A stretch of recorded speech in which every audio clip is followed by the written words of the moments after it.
We'll intervene whenever we decide it's in our national security interest to intervene. And if you don't like it, lump it. The problem with America is not that we go around marauding around the world imposing ourselves. The problem with America in the last 10, 15 years since the end of the Cold War, really in the last 60 years, is that we've been too slow to get involved. I don't know how many Iraqi civilians were killed, but I can assure you that the number is the absolute minimal that it's possible in modern warfare. Every nation in every region now has a decision to make. Either you are with us or you are with the terrorists. You know, that land over there is yours. You'll go back to it one day because your fight will prevail and you'll have your homes and your mosques back again because your cause is right and God is on your side. Welcome to the Darkened Hour. Welcome to another episode of the Darkened Hour. I'm your host, Adam Fitzgerald. Today's episode will be concentrating on Israel and the history of spying inside the United States, in which gives them an advantage over most countries in regards how foreign policy views Israel in the future and in the current state. Spying upon the United States and vice versa, other countries in history have had a history of involving themselves without the acknowledgement of the State Department. Countries such as the Soviet Union, Russia, China, Japan, Germany, countries that have a vested interest in the long term in regards to the future of the United States and the future of those countries in those specific areas of the world. However, it is Israel that commits the greater offense here, as we consider Israel a beneficial ally that has similar interests as to our own. However, nothing could be further than the truth. The theological differences, as well as the poignant differences in regards to foreign policy, are readily seen. And I will give you a very general historical rundown about how this country came into power and how it became not just a formidable ally to the United States, but also a secret adversary. Besides Mother England, who endorsed the Balfour Declaration, which instituted that Palestine would be the home for the Jewish people, a state that would become a nation for Jews only, the United States would become its official staple to enforce this declaration. Many European countries made their thoughts rather clear, contrary to what the United States specified, that Judea was to be a home for Jews, not a state for Jews. Prime Minister of England, the late Neville Chamberlain, however, he knew different, and his thoughts about the future of Judea were simple: that they will become a state which will enforce its own governance. And I'll quote, "If, as may well happen, that there should be created in our lifetime by the banks of the Jordan a Jewish state under the protection of the British Crown, which might comprise 3 or 4 millions of Jews, an event that will have occurred in the history of the world, which would, from every point of view, be beneficial, end quote. That quote was taken by Chamberlain in 1927. The investments made by the United States and countries like England and France and other countries were abundant. The Zionist Israeli influence in American journalism, which pushed for the U.S. citizenry in full agreement for Jews to have a state, a state in which they would enforce their own laws, which would not be deterred. Influential Zionists that resided inside the United States, like individuals such as Louis Brandeis, Louis Lipsky, and Stephen Wise, were major leading figures who acquiesced to American politics, American politicians, and major leading figures in the areas of media and university, in which they persuaded, with complete backing, by the way, from the Christian evangelicals, to further cement the relationship between the newly birthed Zionist state of Israel and the major superpower, the United States. It would become a dual partnership that would have tentative beginning. Thus, a leading Zionist organization, which, given its rise, the Zionist Organization of America, or ZOA, which began in 1897, was now the face of the Zionist Israelis inside the country.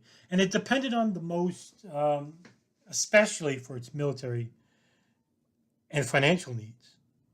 Israel at that time was not a formidable military superpower, and it did not generate enough money to become a financial power. However, the nature of this ideology, Zionism, would become far too dependent on its own wants rather than what it actually needed from the United States. The FBI began an investigation into ZOA under the 1938 Foreign Agents Registration Act. This is due to the organization's solicitation of supporters from the Christian, that's the evangelicals, and Jewish state of Israel, which were to accelerate technology transfers to Jews in Palestine. And in 1948, the State Department under Harry Truman forced the Zionist Organization of America to register under as a foreign agent. The first formative years of ZOA were primarily a liberal entity. But this would radically change in the next 15 to 20 years and become a nationalist, extreme right-wing entity. They would not be the only entity that would espouse nationalist ideals. But we'll get to that in a minute. In time, many different smaller Zionist organizations became apparent in every public and private facet of politics, media, and banking, the key areas of governing any country is through their politics, through their media, and through their banking. Because if you could control those areas, you could control every facet of the country. Influential figures from these Zionist organizations, like the ZOA or the American Zionist Movement or the Nefesh B'Nefesh and the Merkaz USA, and of course the more notable and more pronounced organization, which is the American Israeli Public Affairs Committee, or I'll just use in short AIPAC, which would specifically cater to the American political spectrum of all parties. And they did not concentrate on a specific. This would be key in influencing foreign policy regarding Israel. They did not really much care for foreign policy of the United States, which makes AIPAC a very unique organization in its own right, that it's the only organization inside the United States which caters to all of the elected officials inside the host country while directing that influence to its own policies. But behind the scenes is likened to a growing cancer cell, the Israeli Spies, which long hindered the American public and private sectors. And this would be key because even though that the Israelis, as well as the United States, consider each other mutual allies, it is Israel which doesn't trust the host country in which it owes its allegiance and existence to. But if you're a country which is surrounded by Arab countries, of course, the right thing to do would be to infiltrate your adversaries and allies through the use of spying, covert spying, to get an understanding of how you view said country. Spying into White House activities, all the way down to monitoring American popular opinion of Israel in such areas like universities, corporate offices and workplaces, and even in law enforcement centers. Israeli spying inside the United States is a taboo of sorts, even from local federal agencies, which were never permitted to speak about its existence, even within their own circles. More notably, the Federal Bureau of Investigation, as well as the Department of Justice. One of the most egregious cases of espionage that included Israel was in the case of Johnathan Pollard, who just made the news as of the last couple of days about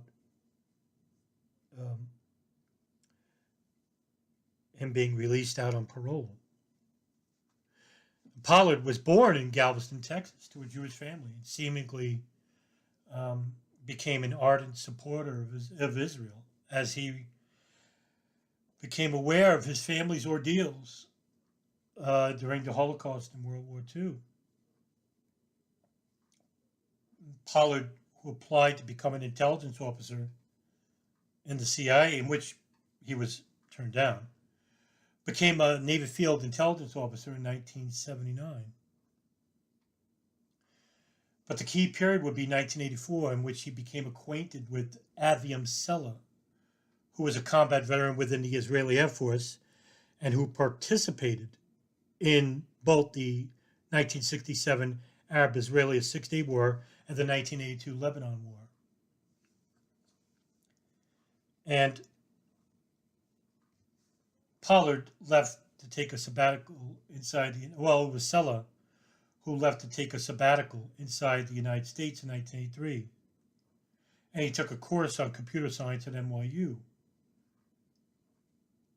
Pollard, who had met Sella in this time frame, told Sella that he worked for U.S. Naval Intelligence and told him about specific incidents where U.S. intelligence was withholding information from Israel, and he offered to work as a spy.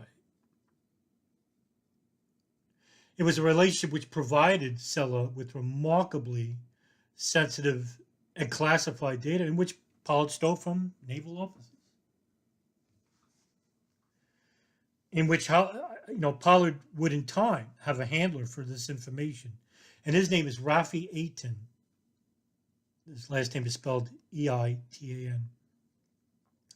And Eitan was a career intelligence officer who was positioned as chief of coordination with the Shin Bet and the Mossad.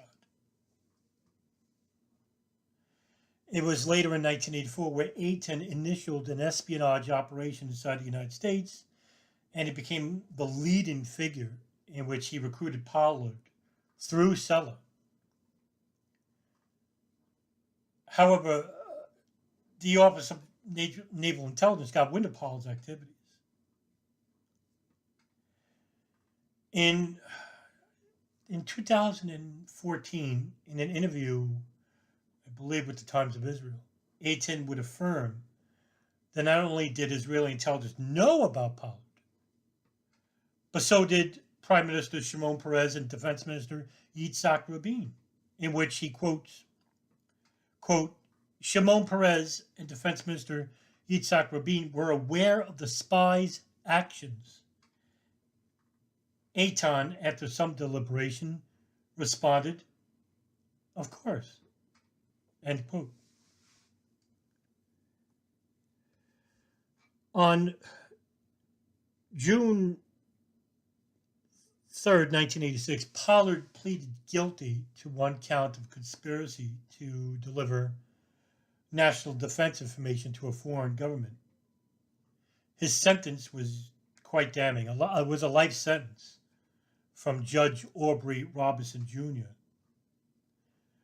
And almost immediately after sentencing, the U.S. State Department would become flush with calls from major Israeli intelligence figures, not just in the military, but government offices over the years, pressuring for Pollard's release. In 2002, Israeli Prime Minister Benjamin Netanyahu would actually visit Pollard in prison. During the Obama administration, it became apparent from both the Republican and Democratic parties that Pollard's release was at the forefront. That just goes to show you the power of the AIPAC lobby, in which it holds over both of the major political fronts. On October 26, 2011, a bipartisan group of 18 retired U.S. senators wrote to President Obama urging him to commute Pollard's prison sentence to time served. On July 28, 2015, Pollard would be requested parole through the granted accommodations from the U.S. Parole Commission Board. And in 2015, the Israeli Knesset, which is the congressional district of Israel, would pass a bill which would, in essence, have the Israeli government fund Pollard's housing and medical expenses. But the bill was rescinded from passing in 2016. This instance of Israeli espionage would become rather a consistent routine, which would increasingly become more apparent in the 1990s. On May 5, 2000, J. Michael Waller and Paul M. Rodriguez, journalists from the now defunct Insight magazine, wrote a very lengthy and damning article which brought to light the massive abuses of Israeli espionage. The in-depth report entitled FBI Probes Espionage at Clinton White House. But the article went into full details just how proactive the Israeli Mossad was inside the United States, inside the most sensitive areas of government and law enforcement. The report, in which encompassed a 12-month investigation for both Waller and Rodriguez, in which the FBI had looked into allegations that implicated the Israeli government had penetrated 4 White House telephone lines and was able to relay real-time conversations on those lines from a remote site outside the White House directly to Israel for listening and recording. Quite shocking when you look at it from the perspective that this is a noted ally.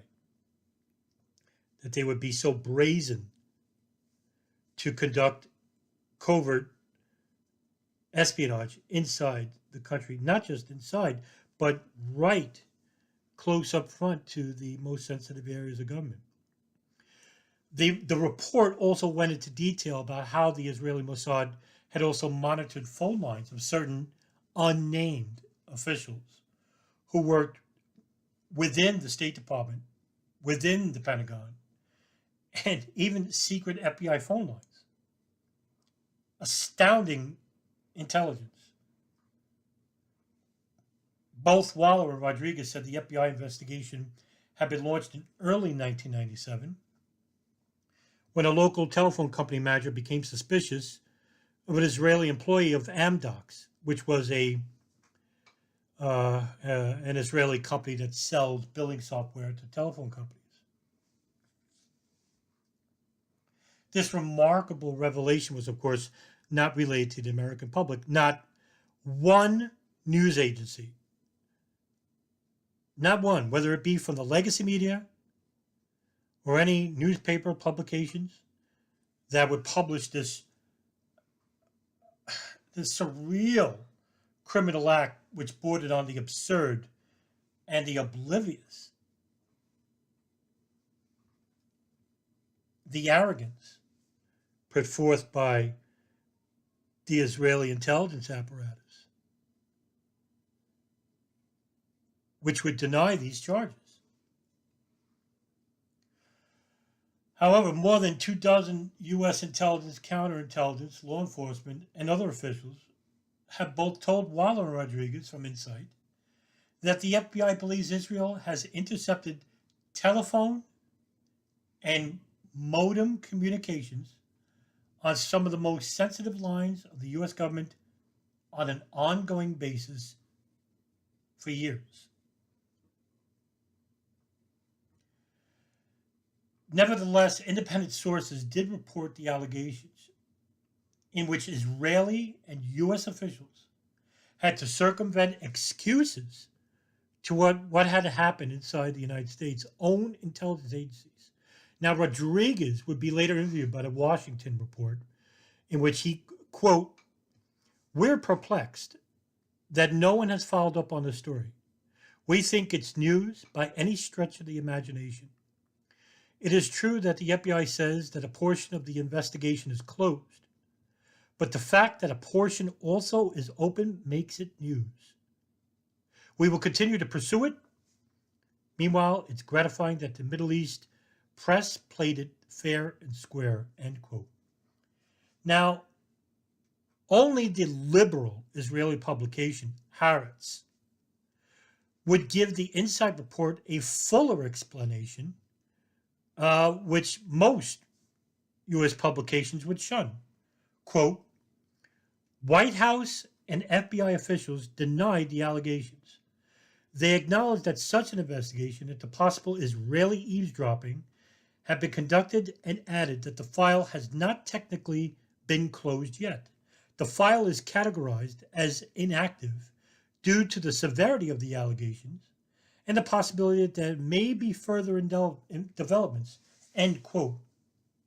And of course, the legacy media, as well as nationwide publications, major publications, would not report on this issue because these publications would come under direct attack from not just Israeli pressure, but also from U.S. intelligence, U.S. congressional pressure, in which these major corporations that have a vested influence, financial influence, in these publications would be the conduit in influencing these publications not to run the story. The investigation was closed from leading FBI investigators at the behest of high-ranking officials from the State Department. All most likely from those favorable to Israel, of course. That's the obvious. The influences from AIPAC and other Israeli Zionist figures in the U.S. gained full attraction when the neoconservatives took power in 2000 under the George W. Bush presidency. Major neocon figures like Douglas Feith, Richard Perle, Paul Wolfowitz, warhawks, which became a more fitting term, in explaining their agenda, which coincided with leading figures in the right-wing Likud party, which was led by Prime Minister Benjamin Netanyahu. The systematic abuse of spying in the United States, however, was unrelenting. In January of 2001, the Drug Enforcement Administration, the DEA, began to receive reports of Israeli art students attempting to penetrate several DEA field offices in the continental United States. This report, drafted by the DEA, showed a massive Mossad operating ring which were penetrating not just the offices of the DEA, but also the FBI and the State Department, and also the homes of these officials as well. These incidents, which involved several other law enforcement and Department of Defense agencies, which, with context, made at other agencies' facilities and the residences of these employers. During the years between 2000 and 2002, Israeli Mossad agents posing as art students were going door to door at homes of officials and employees from the DEA, FBI, and Pentagon, clamoring to purchase mediocre art paintings.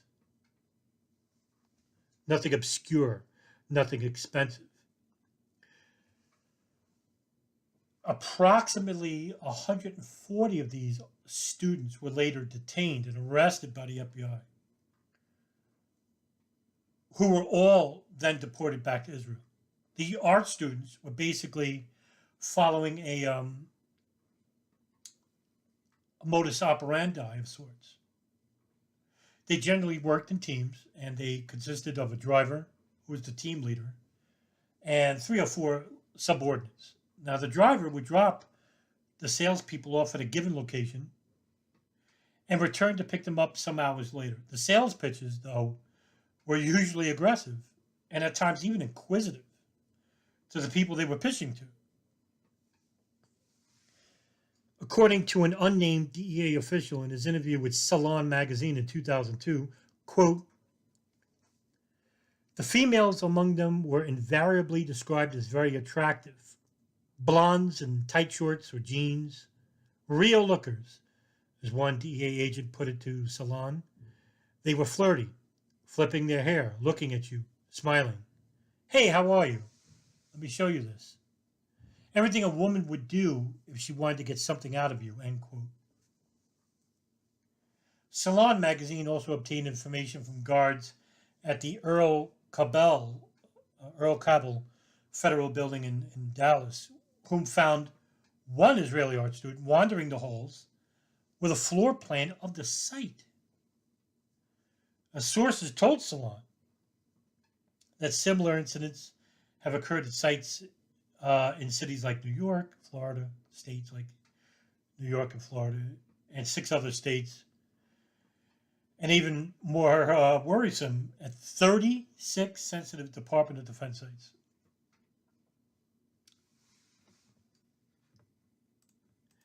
In a related report from Anna Werner, a reporter based out of Houston 11 News, in which no official would talk to her on air about the Israeli art student story, she would rely on 11 News military and terrorism analyst Ron Hatchett for his take on the scenario described above.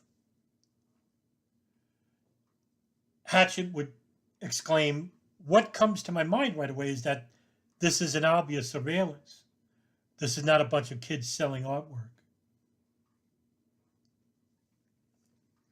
The DEA report, which listed major Israeli cells operating in 13 different U.S. cities, was quite revealing.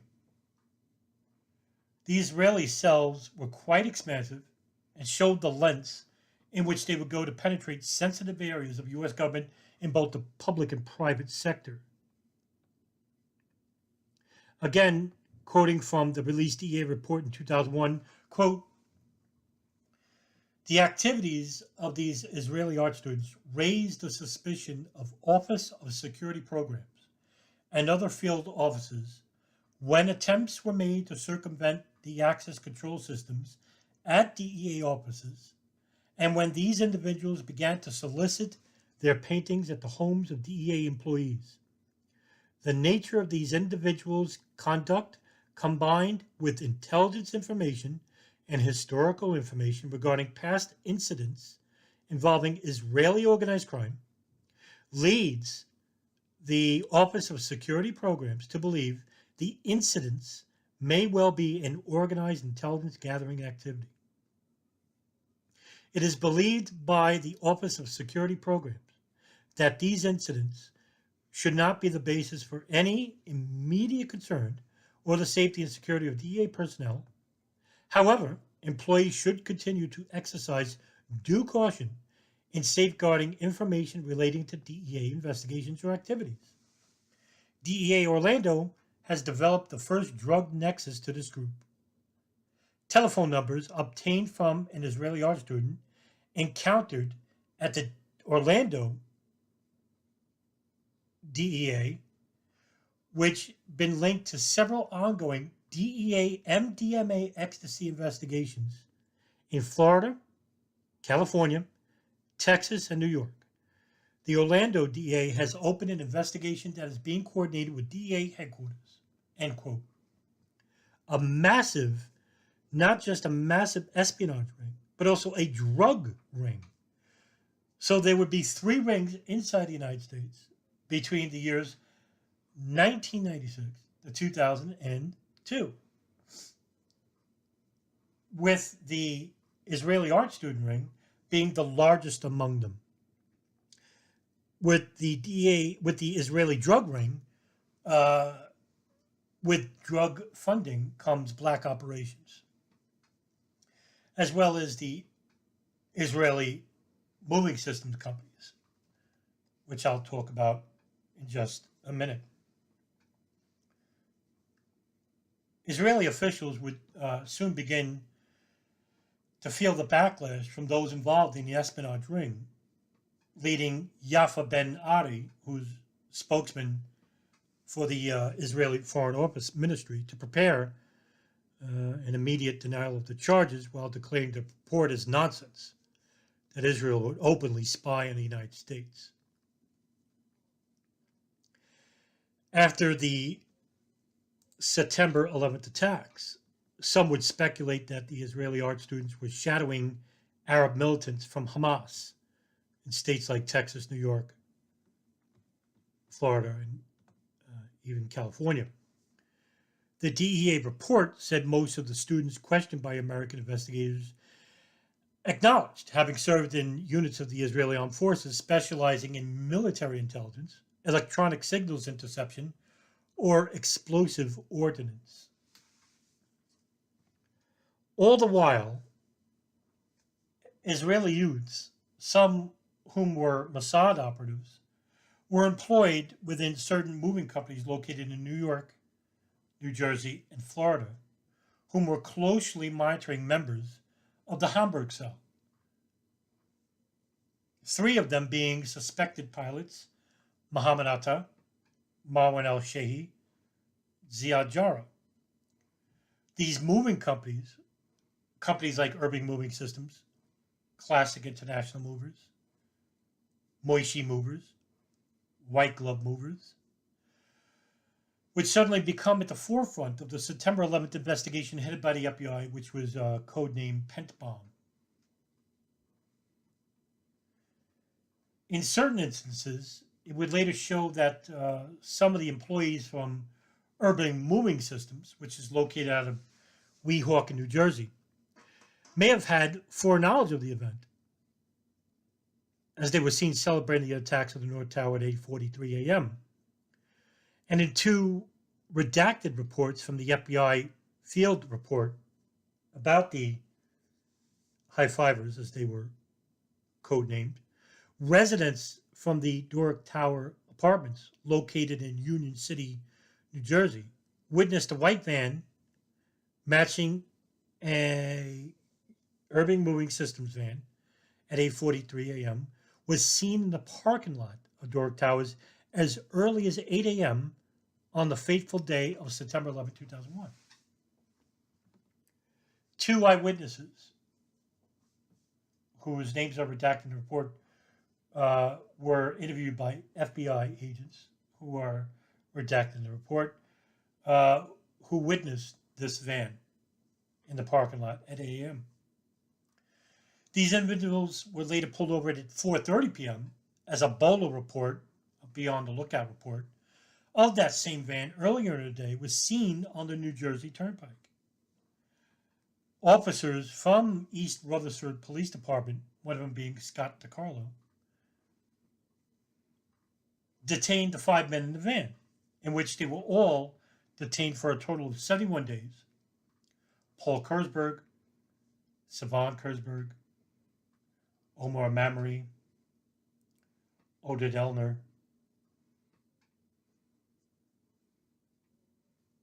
and I'm drawing a blank. Forgot the fifth name. Anyway, Paul Kurzberg was one of the 5 Israelis detained, refused to take a polygraph for 10 weeks, in which his lawyers then accepted to take part and failed in most of the questions posed to him. The FBI will later try and get a second interview with Urban Moving Systems manager Dominic Suter. And Suter immediately fled to Israel, basically leaving the company behind with months of storage, undelivered to clients. However, only 2020, led by John Miller, would embark on a journalistic piece regarding the mystery of the 5 Israelis, who were later dubbed the Dancing Israelis by the American media. The story would also die in the vine, so to speak, as par for the course, anything related to U.S.-Israeli criminality. There were other Israelis that were detained on 9/11, 2 of them being Roy Barak and Modi Butbul, who were detained by Pennsylvania State Police, in which on September 11th and 12th they were detained, but they were pulled over. But on September 12th, they were detained only because the truck that they were driving, in which they claimed that they were going to a client out of state to Ohio, in which Pennsylvania State Police contacted Dominic Suter and asked if there were any clients, in which Suter claims that he found it strange because due to the previous day's events, the moving company would not have clients outside of the state of New Jersey. Pennsylvania State Police, as well as the FBI, interviewed Barak and Modi Butbul and gave very generally vague and unresponsive answers at times regarding the nature of their business on September 12th regarding a client in which they couldn't name and couldn't tell you what the address was. It just so happens that the route that they were taking was a route that led to Shanksville, Pennsylvania, where Flight 93 had crashed. Meanwhile, the United States-Israeli partnership continues to grow at exponential rates, which continue to have a general negative outlook at the geopolitical spectrum and also from an internal viewpoint. Can those who cater to the Zionist entities within Israel continue to be a friend to the United States while it commits repeated acts of espionage against our most sensitive areas of government?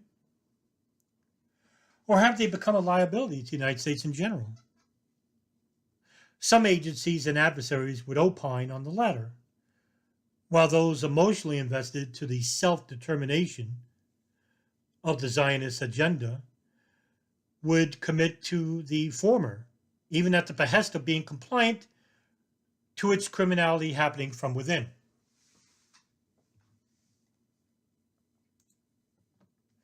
The nature of Zionism is to protect and to defend a state, a nation state, just for Jews,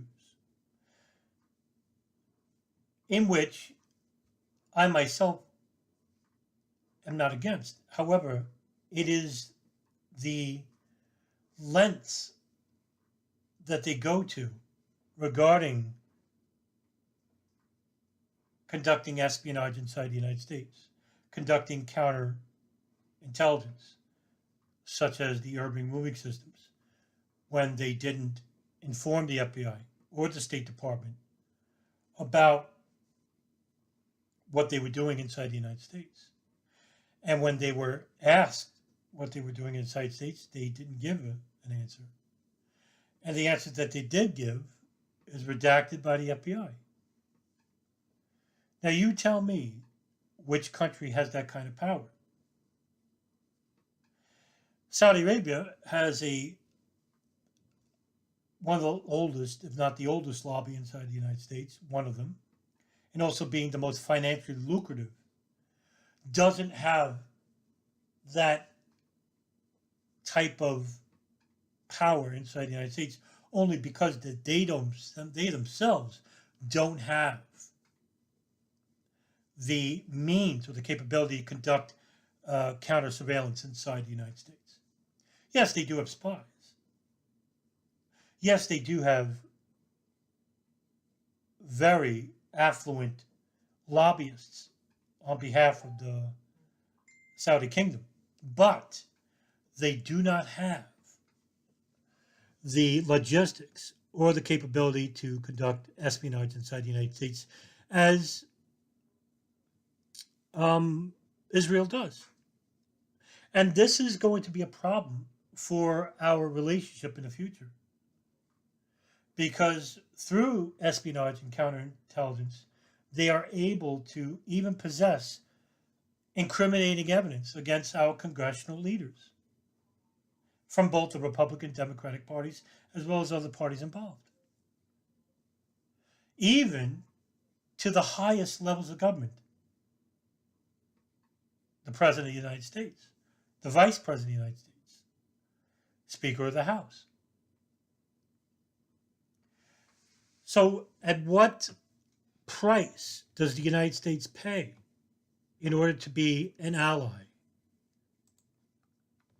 to the nation state of Israel, which is governed by a very oppressive nationalist entity, which is Zionism? The future of both countries are at stake, as well as the victims of countries in the Middle East, and that is what's most important. Our foreign policy is being shaped on behalf of the Israeli lobby and the Zionist regime. And it's through this influence and affluence which shapes our foreign policy, in which it's quite detrimental, not just to us as a people, but to the people in which we bomb and impose our will on in countries like Iraq, Libya, Syria, Afghanistan, and the looming prospect of war with Iran, which in itself, these are the countries who once were prosperous under Arab nationalism or pan-Arabism, which was basically destroyed, not just by a civil uprising of the people, but also from the intelligence apparatuses like the Israeli Mossad, like the CIA, the Saudi General Intelligence Directorate, the Makba. These countries which have a vested interest in controlling preconceived enemies inside the Middle East and Southeast Asia. And so we will end the episode on that matter. I am Madam Fitzgerald from the Darkened Hour. Thank you for tuning in, and see you in the next episode.